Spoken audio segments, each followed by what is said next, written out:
Barrister Asaduddin Owaisi ने लखनऊ में कुछ दिन पहले मीडिया के लोगों को संबोधित करते हुए कहा था कि किस तरह से मुसलमानों के हालात यूपी में अच्छे नहीं हैं। हर पॉलिटिकल पार्टी ने इसका इस्तेमाल किया और इनको पीछे जानबूझकर रखा और ये बिल्कुल सोचा समझा एक प्लान है। आप भी देखें किस तरह से उन्होंने एम्प्लॉयमेंट में उनको भी उसमें शेयर नहीं मिल रहा है। जो मुस्लिम ओबीसी को रिजर्वेशन मिलता है, जो आप देखेंगे रिपोर्ट के पेज नंबर 15 पर है, उसको आप देख लीजिए। और पेज नंबर 16 पर एक और बात जिसका जिक्र मैं करना जरूरी समझता हूं, वो ये है कि 1834 जो यूनिवर्सिटी टीचर्स काम कर रहे हैं स्टेट यूनिवर्सिटी में, स्टेट यूनिवर्सिटी जो उत्तर प्रदेश में है, उसमें से सिर्फ 57 मुसलमान हैं, यानी 3.11। और जो 727 असिस्टेंट प्रोफेसर्स जो यूपी हायर एजुकेशन कमीशन है, जिसमें से 149 पोस्ट ओबीसी के लिए रिजर्व्ड है, उसमें से सिर्फ 4.6% मुसलमान हैं। तो ये दो तीन चीजें थी, आप जरूर, और हमारे जर्नलिस्ट दोस्तों को शौकत साहब और आसिम अख्तर साहब ने आपके व्हाट्सएप नंबर पर इस रिपोर्ट को भिजा दिया है। और जो हजरात को ये रिपोर्ट नहीं मिली, जो मोअज़्ज़िज़ हजरात आए हुए हैं, अगर आप अपना नंबर हमारे जिम्मेदारों को दे दें तो इंशाल्लाह वो रिपोर्ट आपको व्हाट्सएप पर हम लोग रवाना कर देंगे। और फिर इसको AIMIM के वेबसाइट पर भी हम इस रिपोर्ट को डालेंगे। एक इंटरिम रिपोर्ट है और चैप्टर्स की रिपोर्ट इंशाल्लाह 30 जनवरी को आएगी। आखिर में मैं सिर्फ यही बताना चाह रहा हूं कि ये डेटा साफ तौर पर बताता है कि उत्तर प्रदेश के मुसलमानों से अपीजमेंट नहीं हुआ है। उत्तर प्रदेश के मुसलमानों से, जो हिंदी का वर्ड है, अगर मुझे माफ कर दिया अगर मैं गलत कर रहा हूं, तुष्टीकरण जो कहते हैं, वो नहीं हुआ है, बल्कि उत्तर प्रदेश के मुसलमानों का एक्सप्लॉयटेशन हुआ है, डेलिबरेट डिस्क्रिमिनेशन हुआ है, और इसके जिम्मेदार सब पॉलिटिकल पार्टीज हैं। तो ये डेटा, ये रिपोर्ट निकालने का ये बुनियादी मकसद था कि एक तो पूरी पॉलिटिकल पार्टीज को और सरकार को मालूम हो जाए कि उत्तर प्रदेश की सबसे बड़ी माइनॉरिटी, जो आबादी में 19% उनका शेयर है, ये उनकी बदहाली का फिगर है, उनको आईना दिखाना था। और हम ये डिमांड करते हैं कि उत्तर प्रदेश के मुसलमानों के डेवलपमेंट के लिए स्कूल्स ज्यादा खोले जाएं, ताकि इनका जो ड्रॉप आउट रेट है एजुकेशन को आते आते, वो उसको कम से कम उसका आधा तो रहे। ये तो माने 4% क्या बताता है। बैंक ज्यादा खोले जाएं मुस्लिम इलाकों में।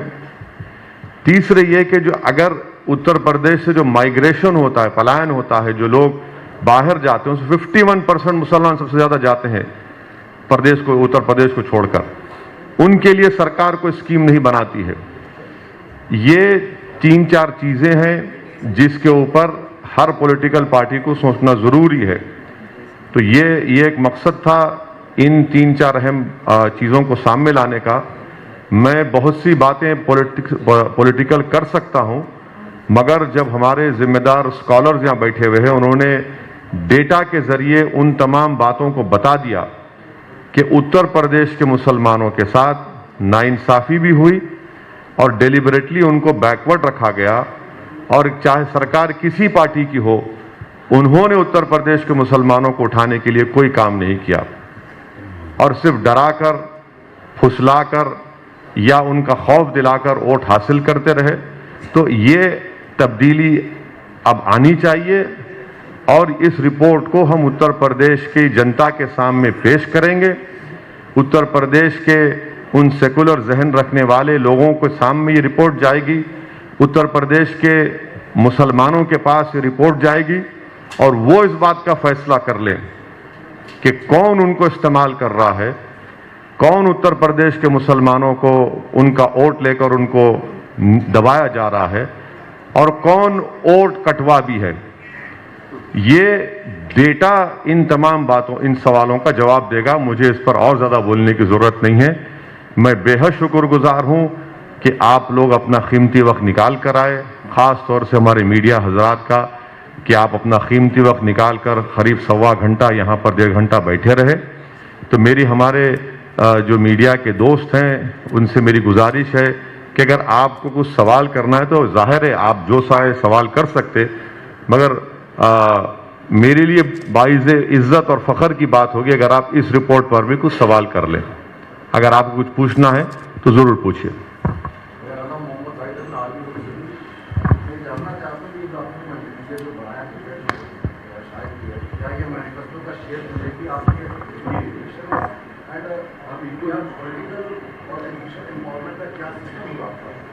देखिए, ये हम MIM पार्टी कभी इलेक्शन मैनिफेस्टो आज तक नहीं निकाली।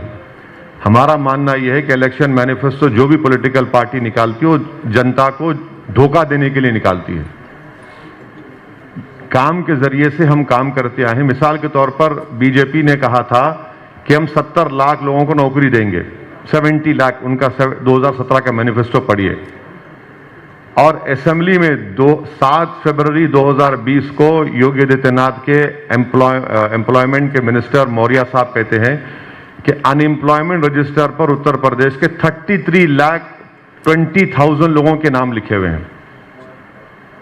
तो ये एक रिपोर्ट है। हम तो ये चाहेंगे कि हर पॉलिटिकल पार्टी इसको पढ़े, हर पॉलिसी मेकर इसको पढ़े, उत्तर प्रदेश के वोटर्स पढ़ें और वो फैसला कर लें कि क्या वाकई में मुसलमानों का तुष्टीकरण हुआ है, क्या वाकई मुसलमानों का अपलिफ्टमेंट हुआ है।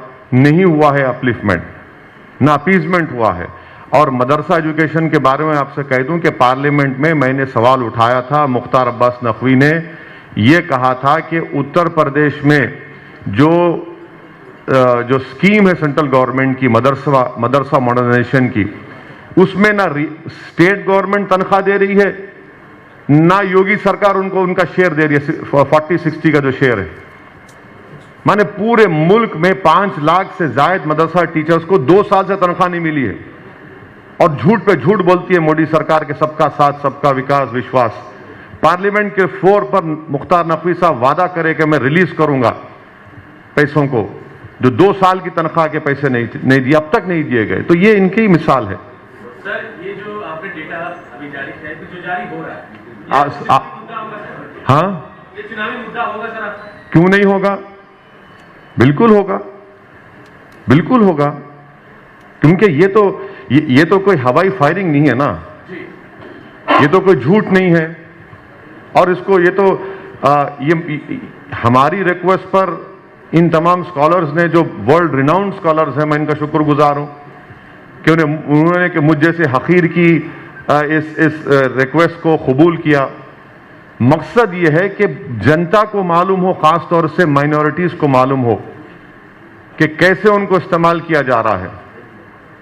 सिर्फ डरा फुसला कर और उनको धोखा देकर इस्तेमाल किया जाए। यकीनन हम जब चुनाव होगा तो इन चीजों को सामने रखेंगे, क्योंकि अक्सर ये हमारे पॉलिटिकल अपोनेंट्स MIM पार्टी के बारे में बोलते हैं कि ओवैसी जज्बाती तकरीर करता। अब ये जज्बात क्या है? फिर ये डेटा क्या बोल रहा है?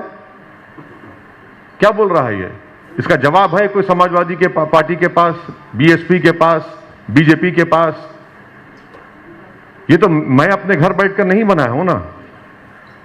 ये सच्चाई उनको चीखे मार मार कर कह रही है कि उत्तर प्रदेश के मुसलमानों से नाइंसाफी हुआ है। ये आईना दिखाता है ये रिपोर्ट उन तमाम लोगों को। और ये बहुत सालों के बाद ये रिपोर्ट आई है जो स्टेट स्पेसिफिक है। Sachar committee, Kundu committee, Ranganath Mishra commission, वो पूरे मुल्क के लिए थी। ये स्टेट स्पेसिफिक एक रिपोर्ट है। ये सर, चुनावों से पहले, ठीक पहले, हाँ, टाइमिंग पर भी सवाल उठेंगे कि हाँ, बिल्कुल बिल्कुल, क्या सकती थी 2 साल पहले? हाँ, बिल्कुल। टाइमिंग ही असल चीज है पॉलिटिक्स में। पॉलिटिक्स इज क्या है? पॉलिटिक्स जो है सही वक्त पे सही फैसला लेना है। बिल्कुल। तो ये सही वक्त है जब आप सब मिलकर, माने पॉलिटिकल पार्टीज मिलकर, सबके सामने बुरा बनाकर मुसलमानों को पेश करते हैं। एक तरफ बीजेपी जो बोलते हैं ना अंग्रेजी में डॉग विजुअल पॉलिटिक्स इस्तेमाल करती है, और दूसरी तरफ ये जो अपने आप को सेकुलर बोलते हैं वो इस तरह की बात मुसलमानों से करते, तो भाई ये बताइए फिर आपने क्या किया। आप सबको मौका मिला ना सत्ता करने का उत्तर प्रदेश में, बीएसपी को मिला, कांग्रेस को मिला, सपा को मिला, बीजेपी को मिला। तो ये जो बदहाली है ये तो 5 साल पुरानी नहीं है ना, ऐसा नहीं है कि 5 साल में हुई, तो एक सिलसिलेवार है। 1999 से डेटा इसमें है, तो गिरते जा रहे हैं, हर चीज में गिरते जा रहे हैं।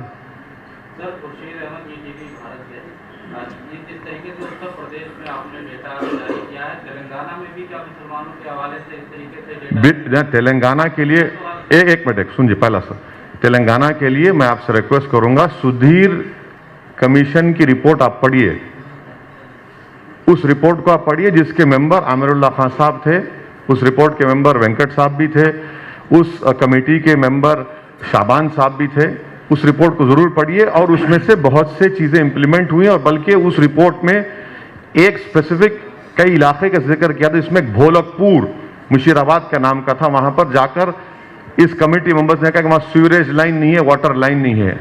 आज आप जाकर देखिए, वहां पर हमारा MIM का कॉरपोरेटर है, उन्होंने वहां पर 10 करोड़ के सिर्फ सीवरेज लाइन डलाए और 10 करोड़ की वाटर लाइन डलाई। इस रिपोर्ट के आने के बाद हम सरकार के सामने बोले देखो ये रिपोर्ट है, तो फौरन तेलंगाना के CM KCR ने कहा कि यस असद भाई इसको करना है, क्योंकि वो इलाका हैदराबाद का सबसे गरीब स्लम था। आप लोग गए थे फिजिकली वहां पर, कमेटी के मेंबर्स। दूसरा सवाल क्या था? दूसरा सवाल यह है कि जिस तरीके से CM ने मथुरा के ऊपर स्टेटमेंट दिया, अब बनारस के घाटों पर एक पोस्टर लगा है जिसमें कहा गया है कि गैर हिंदू घाटों पे पिकनिक स्पॉट न बनाए, इस पे क्या कहना है? तो इस पे बोलने की क्या जरूरत है? यही तो बीजेपी कर रही है, नफरत फैलाना चाहती है। उस्ताद बिस्मिल्लाह खान का नाम तो नरेंद्र मोदी ले लिए, तो उस्ताद बिस्मिल्लाह खान बांसुरी नहीं बजाएंगे, नाम तो ले लिए, मगर ये क्या पोस्टर है फिर? ये सब सरकार कर रही है, नफरत फैलाना मुसलमानों के खिलाफ। अरे इस पर बात करिए ना, आपने क्या किया मुसलमानों के लिए 5 साल में, बताइए। आप तो बोलते कि appeasement for none, justice for all BJP कहती है ना, तो फिर ये क्या है बताइए? फिर आपने क्या क्या क्या जस्टिस किया मुसलमानों के साथ? तो सिर्फ नफरत फैलाना इनका काम है। तो मेरे भाई ये फिर क्या है? अगर national development minority finance corporation में 19% मुसलमानों की आबादी है और आप उनको क्या देते हैं भैया? 20 करोड़ रुपए एंटरप्रेन्योर्स के लिए, जबकि उत्तर प्रदेश में इतना स्किल्ड मुसलमान है आपके पास। आपने उनका ड्रॉप आउट रेट कंट्रोल करने के लिए क्या किया? आपने ग्रेजुएशन में उनका हेल्प करने के लिए क्या किया? आपने सेल्फ एम्प्लॉयमेंट में क्या किया? आपने कितने बैंक्स खोले, कितने ATM खोले? आप तो खोल रहे ही नहीं ना कुछ भी। आपको मालूम कि सर उत्तर प्रदेश में 2% मुसलमानों के पास भी 5 एकड़ जमीन, 2 एकड़ जमीन नहीं है। 1.70 Muslims have only less than 2 एकड़ जमीन नहीं है। अच्छा, 58% मुसलमानों के पास जमीन नहीं है। कहां गई जमीन फिर? क्यों नहीं देते फिर आप? यही मुद्दे हैं मुसलमानों के, ये असल मुद्दे हैं जस्टिस के, डेवलपमेंट के, पॉलिटिकल एम्पावरमेंट के। इसलिए MIM पार्टी हिस्सेदारी की बात कर रही है। अब आप दूसरों को पूछा, पूछ लीजिए, दूसरों को पूछ लीजिए। तो रूट मैप तैयार कर लिया है आपने मुसलमानों के लिए यहाँ पे? कौन है सर?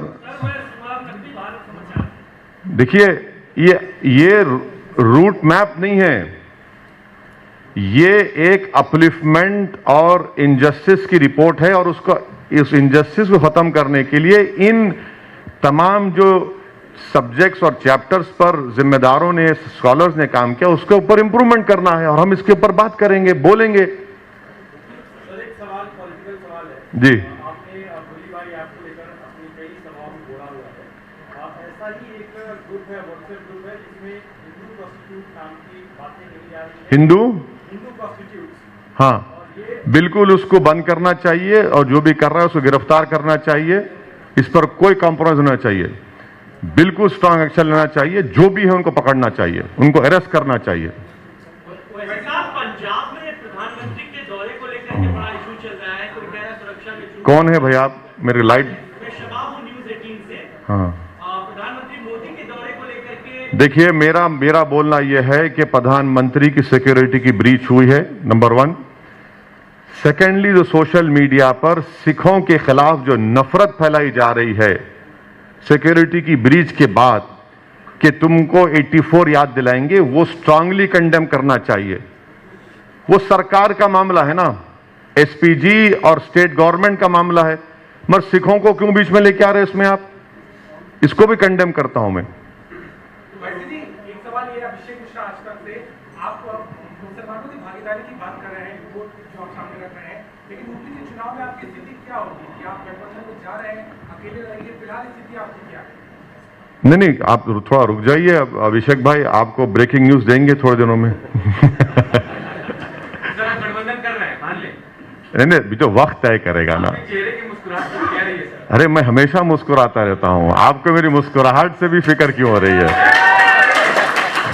खुशी बता रहे हैं क्या? नहीं सर, ऐसा नहीं है। देखिए, मैं हमेशा हर हाल में खुश रहता हूं, हर हाल में खुश रहता हूं, क्योंकि मेरा काम मेहनत करना है, बाकी का ऊपर वाले के हाथ में है। तो आप हिमायती हैं सर मुसलमानों के, और कई पार्टियां। नहीं, मैं सुनिए, मैं सिर्फ मुसलमानों का हिमायती नहीं हूं, मैं हर मजलूम, कमजोर, जो मजलूम है उसका हिमायती हूं। ये गैर जरूरी कि मेरे चेहरे पे दाढ़ी और टोपी देकर ये कंक्लूजन मत आ जाइए। जी,